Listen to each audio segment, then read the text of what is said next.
자, 오늘은 바이오 세 번째 시간이죠. 오늘부터는 우리나라 K바이오에 있어서 가장 기술 수출이 유력한 애들이 누구냐, 그리고 걔들이 어떤 기술을 가지고 있느냐에 대해서 집중적으로 알아보겠습니다. 첫 번째 시간은 ADC 기술입니다. ADC 기술 하면 우리가 사실은 조금 공부를 했었죠. 미리 공부를 했었지만 리가켄 바이오를 꼭 공부를 해야 됩니다. 사실은 넥스트 알테오젠이 누구인가를 언급을 할 때 꼭 빠질 수 없는 게 리가켄 바이오죠. 그래서 리가켄 바이오도 정말 잘만 하면 제2의 알테오젠이 될 수도 있는 그런 유망한 기업입니다. 그래서 ADC 기술과 리가켄 바이오가 어떤 모멘텀을 가지고 있는지 한번 살펴보겠습니다. 첫 번째, 기존 항암제의 딜레마를 공부를 해야 됩니다. 이 기존 항암제의 딜레마로 인해서 사실은 ADC라는 기술이 나왔기 때문에 기존 항암제에 어떤 문제가 있었는지 한번 보겠습니다. 기존 항암제의 문제는 이제 두 가지 정도로 볼 수 있는데, 첫 번째는 표적 부재입니다. 한마디로 표적 없이 그냥 항암제를 들이부었다는 거죠. 왜? 일단 암세포를 죽이는 게 우선이죠. 부작용을 그냥 차치하고 일단은 밀어두고 암세포부터 죽여야 되니까 일단 항암제를 들이붓는 거예요. 근데 문제점이 있어요. 암세포를 죽이기 위해서 항암제를 들이부었더니 암세포도 죽지만 정상세포까지 함께 손상되는 문제가 발생하기 시작한 거예요. 그래서 머리가 다 빠지고 막 구토하고 면역력이 저하되고 그런 다양한 부작용들이 일어나는 거죠. 왜 그러냐면 딱 암세포만 공격을 해야 되는데 그런 기술이 없었기 때문이죠.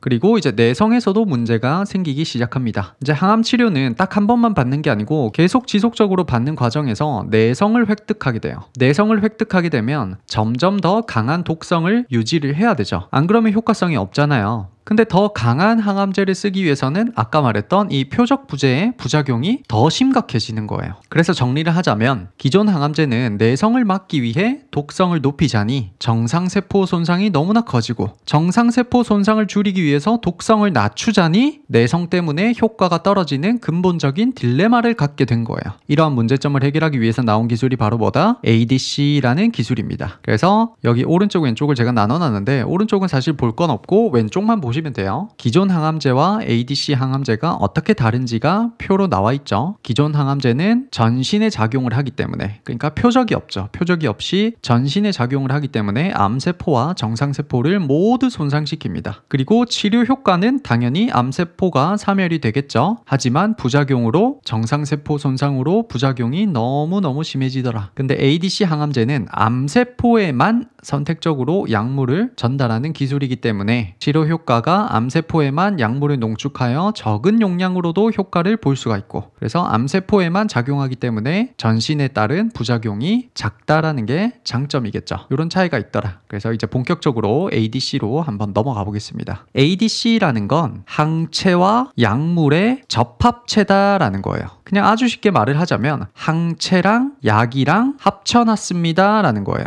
그래서 ADC는 항체 약물 접합체라고도 불립니다. 근데 이 ADC 기술에 우리가 본격적으로 들어가기 전에 기본적인 개념을 먼저 알아야 돼요. 그게 바로 항원과 항체입니다. 이거는 사실 우리가 중학교 때 배우긴 하는데 다 까먹었죠. 그래서 다시 한 번 더 빠르게 공부를 하고 갑시다. 항원이라는 건 모든 세포가 지니고 있는 고유한 세포 표면에 있는 구조물입니다. 그러니까 세포가 이렇게 만약에 동그랗게 있으면 여기에 어떤 구조물이 이렇게 달려 있다는 거죠. 이 고유한 구조물이 요놈의 항원인 거예요. 자기가 누구인지를 알 수 있도록 이렇게 표현이 되어 있는 거죠. 그래서 이거를 비유로 따진다면, 우리 몸을 정부라고 비유를 한다면 항원이라는 것은 각 세포가 가지고 있는 신분증이나 주민등록증에 해당이 되는 거예요. 그래서 면역세포가 돌아다니면서 더듬더듬 하면서, 면역세포는 참고로 와이파이가 안 돼요. 그러니까 무선 통신으로 제가 암세포다 이게 안 되고, 무조건 면역세포가 다가와서 더듬더듬 해서 얘가 정상세포냐 암세포냐를 구분을 해야 돼요. 그래서 면역세포가 와가지고 이 신분증을 더듬더듬해서 검사를 하는 거예요. 검사를 해가지고 정상세포인지 아니면 암세포처럼 공격 대상인지를 구별하게 됩니다. 그리고 항체가 있습니다. 항체는 면역세포가 생성하는 단백질로 특정 항원을 인식하고 결합하는 역할을 해요. 비유하자면 나쁜 세포를 찾아다니는 탐지기 같은 거예요.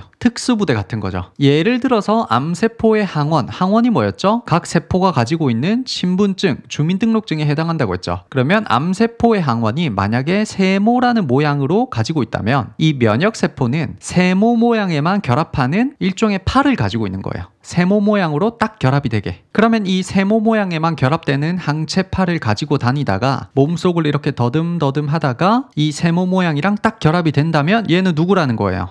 내가 지금 만지고 있는 애는 암세포라는 뜻이구나. 이렇게 되는 거예요. 그래서 이렇게 신분증을 하나하나 대조해가지고 암세포를 찾아내는 역할을 하는 게 이 항체라는 것입니다. 그래서 항원은 각 세포가 가지고 있는 고유한 신분증, 주민등록증에 해당하고 항체는 이 신분증이랑 주민등록증을 더듬더듬해서 검사하는 역할을 하는 거예요. 검사하고 나서 위조 신분증이나 아니면 외국 신분증을 갖다 대는 놈이 있으면 요놈 봐라, 너 정상세포 아니지, 이렇게 얘가 찾아낼 수가 있는 거예요. 항체라는 놈이. 저도 이제 간암 쪽에 이제 가족력이 있어가지고 되게 어릴 때 B형 간염에 대한 항체 주사를 맞았었어요. 그때는 뭔지도 모르고 그냥 맞았었는데 이제 중학교 올라가서 항원이랑 항체 같은 개념을 배웠을 때 그때 알게 됐죠.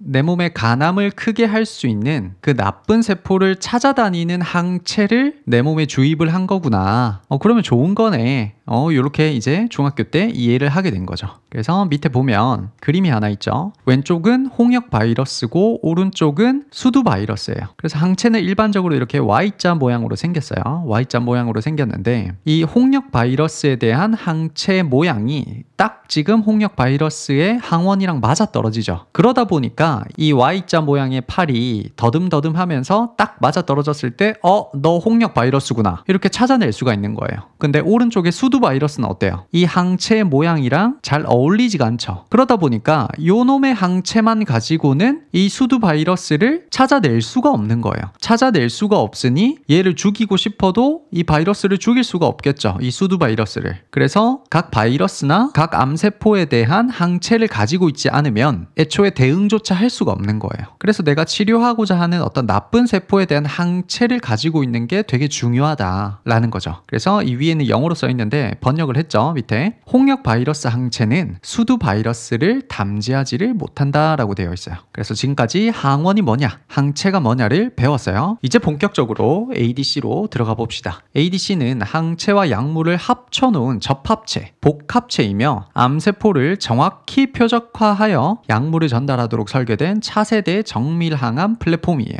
말이 어렵죠? 이것만 가지고는 이해하기가 좀 힘들어요. 밑에 한번 읽어봅시다. ADC가 어떻게 구성되어 있느냐? 총 3가지로 구성이 되어 있어요. 첫 번째는 항체입니다. 항체는 뭐였죠? 항체는 아까 말했듯이 특정 나쁜 세포를 찾아다닐 수 있는 일종의 탐색기 역할을 한다고 했죠. 그래서 암세포 표면에 있는 특정 단백질, 여기서는 항원이라고 하면 되겠죠. 암세포 표면에 있는 항원을 인식해서 더듬더듬 했더니 내가 가지고 있는 모양의 항체랑 딱 맞아떨어지네, 너 암세포구나, 이렇게 할 수가 있는 거죠. 그래서 특정 암세포만 열심히 찾아다니는 특수부대에 해당한다고 볼 수가 있습니다. 두 번째는 링커가 있습니다. 교재를 같이 보시는 분들은 여기 뒷페이지에 있는 사진이랑 같이 보시면 돼요. 첫 번째가 우리가 배웠던 항체죠. 항체는 요렇게 생겼어요. 요 자체가 그냥 항체라고 보시면 돼요. 그래서 항체는 여기 집게가 달려있죠. 요 집게로 더듬더듬 하면서 암세포의 항원을 딱 맞아떨어지게 자꾸 찾아다니는 거죠. 그리고 밑에 보면 링커가 있죠. 요 초록색, 잘 안 보이실 수도 있는데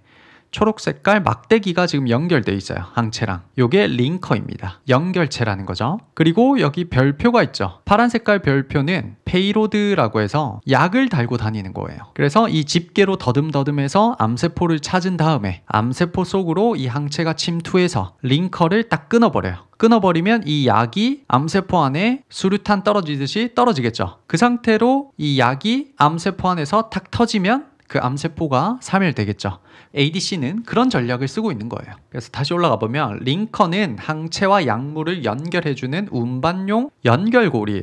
얘가 되게 중요합니다. 별거 아닌 것 같아도. 뭔가 우리가 생각할 때는 항체가 되게 중요해 보이잖아요. 근데 실제로 항체는 빅파마들이 이미 개발을 다 해서 가지고 있어요. 암세포를 찾는 그 자체는 이미 잘 하고 있어요. 문제는 뭐냐면 지금까지는 이 링커의 기술력이 너무나 부족해서 링커가 너무 약한 경우에는 돌아다니다가 아직 암세포를 암세포를 찾지도 않았는데 링커가 연결이 해제가 되면서 페이로드 즉 약물이 터져버린다든지, 그러면 암세포가 아닌 쪽에서 독성 약물이 터져버리면 어떻게 돼요? 정상세포에 부작용을 일으키겠죠. 근데 이 링커가 너무 단단해도 안 돼요. 너무 단단하면 실제로 표적을 찾더라도, 그러니까 암세포를 찾아서 침투를 했는데 약물이 방출이 안 되는 거예요. 링커가 끊어지질 않아서. 그래서 이 링커는 폭발물 즉 항암제에 달린 안전핀과 같은 역할을 하는 거예요. 그래서 굉장히 중요한 역할을 담당하고 있다. 페이로드는 말 그대로 실어 나르는 짐이란 뜻이에요. 여기서는 암세포를 죽이는 항암제라고 하면 되겠죠. 그래서 항암제를 주렁주렁 달고 다니는 거예요. 그래서 대부분 기존 항암제보다 수백 배 강한 독성을 가지고 있어요. 왜 기존 항암제보다 강할 수밖에 없냐면, 기존에는 문제가 뭐였죠? 그냥 몸에다가 전신에 들이부으니까 부작용이 너무 심해서 강한 독성을 가지고 있는 애들을 쓸 수가 없었죠. 한계치가 있었죠. 근데 이 ADC 기술은 암세포에만 딱 침투를 해서 써버리니까 이 암세포만 딱 죽일 수 있는 강한 독성을 가진 항암제를 써도 괜찮은 거예요. 그러다 보니까 더 효율이 높아지는 거죠. 그래서 정리를 하자면 ADC 기술의 핵심은 필요한 암세포만 딱 정확하게 찾아서 손상시키는 거예요. 쉽게 말하면 유도탄 항암제라고 봐도 무방하다. 그래서 ADC의 표적 탐색은 항체가 담당하고, 정확한 시점, 장소에서의 폭발을 링커가 담당하고, 실제 폭발물은 페이로드가 담당한다. 이렇게 보시면 되겠습니다. 근데 여기서 중요한 거는 글로벌 빅파마들은 항체 자체는 이미 보유를 하고 있어요. 하지만 이 항체와 링커와 페이로드를 합쳐서 만드는 이 기술이 없는 거예요. 한마디로 ADC 기술이 없는 거죠. 그걸 잘하는 게 리가켄 바이오라는 거예요. 그리고 ADC는 어떤 약물이 아니라 플랫폼입니다. 방금까지 설명을 들어서 알겠지만 ADC는 이 페이로드 자체를 뜻하는 게 아니라 이 구조 전체를 뜻하는 얘기이기 때문에 플랫폼으로 보시는 게 맞겠죠. 그래서 항체만 바꾸면 다른 암종이나 질환에도 얼마든지 적용을 할 수 있어요. 그러니까 무슨 땡땡암에만 적용하는 게 아니라 땡땡암에 적용이 잘 된다면 다른 암에도 임상시험을 통과하면 또 쓸 수가 있다는 거예요. 그래서 활용 범위가 매우 넓습니다. 활용 범위가 넓다는 건 저번 시간에 배웠듯이 빅파마와 여러 가지 계약을 할 수가 있겠죠. 여러 가지 계약을 하면 각 빅파마마다 단계별로 마일스톤 수익을 창출할 수 있는 구조적인 강점을 가지고 있다고 해도 괜찮다. 그리고 ADC 시장의 구조는 일단 기술을 보유한 바이오텍이 있겠죠. 리가켄 바이오가 이 바이오텍에 해당이 되는 거죠. 그리고 이 기술을 사갈 애들인 빅파마가 있겠죠. 얘들은 직접 이걸 사가서 임상 열심히 해가지고 상업화를 하고 싶어 하는 거죠. 그리고 임상이 끝나면 이거를 생산을 해줘야 되는데, 생산은 저번 시간에 배웠듯이 CDMO에서 맡고 있습니다. 삼성 바이오로직스 같은 데가 전부 다 CDMO죠. 근데 여기서 CDMO는 ADC 시장이 커진다고 하더라도 수혜를 받는다고 보기는 좀 어렵습니다. 왜냐면 CDMO에서는 너무나 많은 것들을 생산을 하고 있기 때문에 ADC 시장이 커진다고 하더라도 이 CDMO의 매출의 성장에는 좀 미비하다고 봐야 되겠죠. 그래서 ADC 시장을 공부할 때는 기술력을 가지고 있는 이 바이오텍이 도대체 어디인가, 그리고 그걸 사가려고 하는 빅파마가 도대체 누구인가, 왜 사가려고 하는 것인가, 사가려고 하는 그 스토리가 어떻게 되는 것인가, 그런 것들을 공부를 해주는 게 훨씬 더 좋습니다. 그러면 본격적으로 리가켄 바이오가 도대체 왜 오를 수 있는가, 왜 크게 주가 상승을 일으킬 수 있는가를 공부를 한번 해볼 거예요.